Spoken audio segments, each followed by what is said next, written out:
ایک بہت ہی shallow world میں رہ رہا تھا، اپنے کنویں میں تھا اور چیزیں پڑھ پڑھ کے خود ہی اپلائی کر رہا تھا. ٹھیک ہے، تو یہ غلطی ہوتی ہے.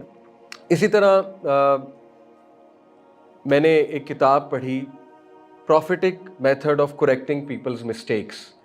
یہ بڑی خوبصورت کتاب ہے، آپ سب کو پڑھنی چاہیے، اسپیشلی جو لوگ دین کی طرف آئے ہیں. شیخ صالح المنجد کی کتاب ہے، prophetic method of correcting people's mistakes. ٹھیک ہے، اس میں وہ ایک بہت خوبصورت اصول بیان کرتے ہیں. وہ کہتے ہیں کہ دیکھیں، کبھی کبھی ہم ایک چیز پڑھتے ہیں اور اس کو ایز اٹ از اپلائی کرتے ہیں جو پروفٹ صلی اللہ علیہ وسلم کی چیز ہوتی ہے. مثال کے طور پہ پروفٹ صلی اللہ علیہ وسلم نے ایک صحابی کو دیکھا یا ایک شخص کو دیکھا کہ وہ الٹے مطلب پیٹ کے بل وہ سو رہا ہے مسجد میں. تو نبی نے اس کو لات ماری، اللہ نے اس کو یوں لات ماری اور اللہ نے اس نے کہا اٹھو، یہ جہنمیوں کا سونے کا طریقہ ہے. اب شیخ صالح المنجد بہت بڑے اسکالر ہیں، سعودی اسکالر ہیں. اسلام کی یہ ویب سائٹ ایکچولی شیخ صالح المنجد کی ہے. تو بڑی خوبصورت بات کرتے ہیں. وہ کہتے ہیں کہ کیا عام آدمی اس طرح کر سکتا ہے؟ کیا خیال ہے؟ یعنی یہ عمل نبی صلی اللہ علیہ وسلم کا ہے اور قرآن کہہ رہا ہے کہ نبی صلی اللہ علیہ وسلم کا عمل تمہارے لیے کیا ہے؟ بہترین نمونہ. ٹھیک ہے، لیکن کیا یہ جو چیز ہے یہ عام آدمی اپلائی کر سکتا ہے؟ آپ میں سے کوئی اسٹوڈنٹ سو رہا ہے میری کلاس میں اس کو یوں کرتا ہوں اٹھو، آپ کیا فیل کریں گے؟ شاید آپ مجھے معاف کر دیں. ٹھیک ہے، ایک یہ سمجھ کے یار چلو علی بھائی ہمارے ٹیچر ہیں، ایک لیکچر دیتے ہیں، دائی ہیں وغیرہ وغیرہ. لیکن سوچیں عام آدمی آپ کو یوں کرے، آپ کیا کریں گے؟ لڑائی ہو جائے گی. ٹھیک ہے، تو ینگسٹرز کو سمجھنا چاہیے کہ نبی صلی اللہ علیہ وسلم کا ایک سٹیٹس تھا، ایک رتبہ تھا. نبی صلی اللہ علیہ وسلم یہ کر سکتے تھے. ٹھیک ہے، یہ میں اپنی بات نہیں کر رہا، شیخ صالح المنجد کی بات بتا رہا ہوں. تو بہت سی چیزیں ینگسٹرز اپلائی کرتے ہیں without going into the detail. جیسے عمر بن الخطاب کی مثالیں دی جاتی ہیں کہ عمر الخطاب جو ہے وہ دیکھو انہوں نے اس تلوار نکال لی، انہوں نے یہ کیا، انہوں نے وہ کیا.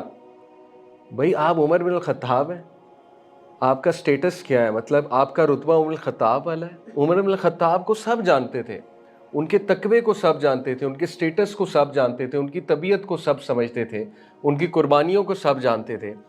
آپ کیسے عمر الخطاب کا وہ والا عمل لے کے کہ انہوں نے جہاں پہ بہت سختی سے کسی سے بات کی ہے یا بہت تلوار نکال لی جیسے، وہ عمل لے کے آپ کیسے اپلائی کر سکتے ہیں؟ تو یہی فرق ہے سیلف سٹڈی میں اور جب آپ ایک مربی کے پاس جاتے ہیں، اس سے سیکھتے ہیں. وہ آپ کو پھر کچھ ایسی چیزیں بتاتا ہے کہ آپ کو سمجھ آتی ہے کہ اس موقع کے پیچھے، اس عمل کے پیچھے ایک پورا واقعہ ہے اور آیا یہ عمل میں نے اپلائی بھی کرنا ہے کہ نہیں کرنا ہے. ٹھیک ہے، جیسے میں آپ کو مثال دی کہ نبی صلی اللہ علیہ وسلم جو ہے وہ نبی ہیں. اب دیکھیں نا، نبی صلی اللہ علیہ وسلم جو ہے وہ ایک بار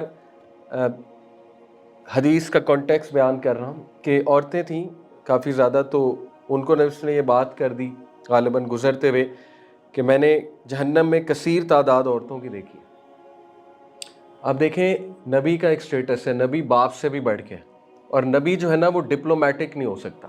جیسے ایک ڈاکٹر ہے، ایک بہت اچھا ڈاکٹر آپ کو یہ تو نہیں کہے گا نا نہیں آپ کو کینسر نہیں ہے یا آپ کو ڈائبٹیز نہیں ہے. کیا خیال ہے؟ وہ یہ تو نہیں کہے گا آپ کو. وہ تو کہے گا کہ آپ کو سٹیج 4 ہے تو آپ جو ہے نا وہ ذرا دھیان کریں. سیدھی سی بات ہے. ٹھیک ہے، تو نبی کی کتنی بڑی ذمہ داری ہے، آپ سوچیں کتنی بڑی ذمہ داری ہے. نبی کا کام ہی یہ ہے کہ لوگوں کو وارن کرنا، اور کتنی بار مردوں کو ایسے وارن کیا ہے اللہ کے نبی نے. ٹھیک ہے، اب دیکھیں یہ بات نبی نے عورتوں کو کر دی اور نبی نے جو دیکھا وہ بیان کر دیا. سیدھی سی بات ہے، سچائی بیان کر دی. لیکن دین اگین بات یہی ہے کہ کیا ایک عام آدمی جاتے جاتے اسی طرح مثال طور پہ میں یہاں ڈولمین مال جاؤں اور 10 لڑکیاں بیٹھی ہیں، میں انہیں جا کے کہہ سکتا ہوں کہ آپ سب جہنمی ہیں؟ نعوذ باللہ. یا آپ سب جو ہے نا آپ کی کثیر تعداد جہنم میں جائے گی. کین آئی سے دیٹ ٹو دیم؟ تو یہ جو ہے نا حکمت بہت بڑی چیز ہے. اور امام شافعی رحمہ اللہ، ان کی مدر نے جب انہیں علم حاصل کرنے بھیجا، بڑا مشہور واقعہ ہے، تو انہوں نے جب وہ واپس آئے ان سے پوچھا آپ نے کیا سیکھا ہے؟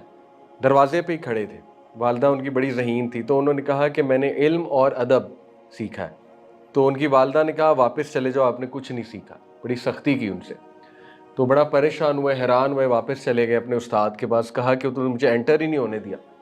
تو استاد مسکرائے، انہوں نے کہا پہلے ادب کہنا پھر علم کہنا. اور پھر انہوں نے ایسے ہی کیا، کہا کہ ادب اور علم سیکھا ہے، آداب اور علم سیکھے، تو پھر والدہ نے انٹر ہونے دیا. بڑا مشہور واقعہ. تو دیکھیں آداب جو ہیں وہ پہلے آتے ہیں، علم، بلکہ علم شوڈ لیڈ ٹو آداب آنیسٹلی، ٹھیک ہے.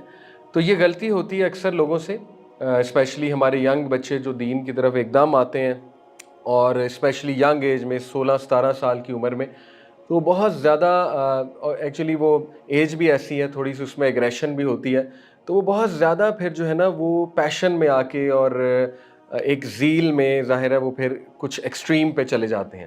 تو ان کو نصیحت میری یہی ہے کہ پلیز کوئی اصول دعویٰ پہ کتاب پڑھیں، ایٹیکیٹس آف دعویٰ پہ کتاب پڑھیں.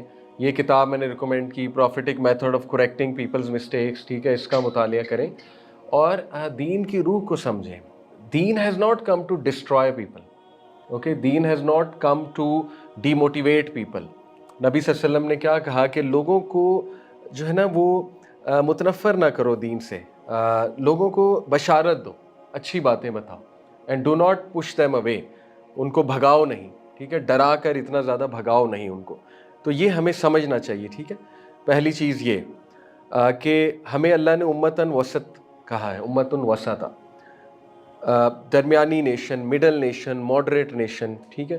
تو ہمارے اخلاق میں بھی ماڈریشن ہونی چاہیے، آداب ایوری تھنگ جو ہے وہ نبوی اخلاق کے مطابق ہونے چاہیے، ٹھیک ہے. تو یہ چیزیں ہمارے ینگسٹرز کو سمجھنی چاہیے، اور انہیں سیرت کا مطالعہ اس لیے کرنا چاہیے.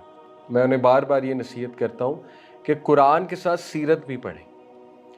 اور ہوتا کیا ہے، ینگسٹر سب سے پہلے کوئی عقیدے کی کتاب اٹھاتے ہیں، اور ویل اینڈ گڈ، عقیدہ از ویری امپورٹنٹ اور ریکمینڈیڈ ہے، ہائیلی ریکمینڈیڈ ہے عقیدہ بھی شروع میں پڑھنا. لیکن مسئلہ یہ ہے کہ وہ صرف عقیدہ ہی پڑھ رہے ہوتے ہیں، اور وہ اس سے خود ہی ایکسٹریکٹ کر کے چیزیں پھر سب پہ فتوے لگا رہے ہوتے ہیں، یہ بھی غلط، یہ بھی غلط، یہ بھی جہنمی، یہ بھی گمراہ، اور ان میں سختی آتی جاتی ہے. پھر وہ ڈیبیٹس کرتے ہیں آن لائن، اور ڈیبیٹس کر کر کے دل اور سخت ہوتا ہے، ڈیبیٹس کر کر کے جو ہے نا وہ تزکیہ خراب ہوتا ہے، سیدھی سی بات ہے.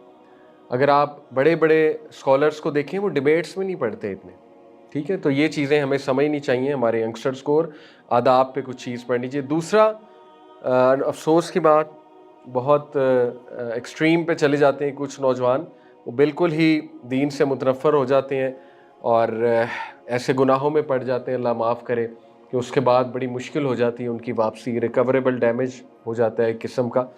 تو ان کے لیے انشاءاللہ آج کچھ بات کرتے ہیں کہ آج کے دور میں کیا کرنا چاہیے ہمارے ینگسٹرز کو، کس طرح باہر آنا چاہیے انشاءاللہ تعالیٰ ان چیزوں سے، اور ان کو خود سمجھنا چاہیے. ہم پیرنٹس کو میں اکثر کہتا ہوں کہ دیکھیں، اگر آپ ان پہ بہت زیادہ سختی کریں گے، بہت زیادہ ریسٹرکشن لگائیں گے، تو شاید یہ بالکل ہی دور ہو جائیں. تو ہم چاہتے ہیں کہ وہ خود سمجھیں انشاءاللہ تعالیٰ ان چیزوں کو. تو دیکھیے سب سے بڑا پرابلم آج کی یوتھ کا وہ موبائل فون ہے، اس میں کوئی دوسری رائے نہیں ہے. اور mobile phone is literally destroying our youth.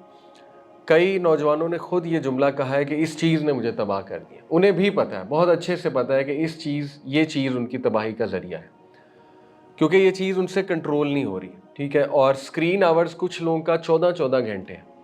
یعنی کین یو بلیو اٹ کہ اگر مثال طور پہ ایک بندہ 8 گھنٹے سو رہا ہے، تو کیا مطلب صرف 2 گھنٹے موبائل سے دور ہے، ٹھیک ہے، باقی 14 گھنٹے موبائل یوز کر رہا ہے. یعنی 14 گھنٹے کسی کا اگر اسکرین ٹائم ہے، اور وہ جو مرضی کر رہا ہے، میں کہتا ہوں لیکچر سن رہا ہے یا کوئی کام کر رہا ہے، ایڈیٹنگ کا کام کر رہا ہے، میرے نزدیک وہ ذہنی مریض ہے. 14 گھنٹے موبائل یوز کر کے ایک بندہ 100% ذہنی مریض بنے گا، ٹھیک ہے. بلکہ میں تو کہتا ہوں 6 آور پلس جس کا اسکرین ٹائم ہے وہ ذہنی مریض ہے ایک قسم کا، مطلب ناٹ دیٹ پیک لیول، لیکن اس کے ذہنی مسائل سٹارٹ ہو جائیں گے. دس از واٹ آئی مین، جس کا 6 آور پلس ہے، ٹھیک ہے، بلکہ 5 آور پلس ہے. تو یہ چیز کوئی اس میں دوسری رائے نہیں ہے کہ لوگ اس سے تنگ آئے ہوئے ہیں، لوگ اس سے نکلنا چاہ رہے ہیں.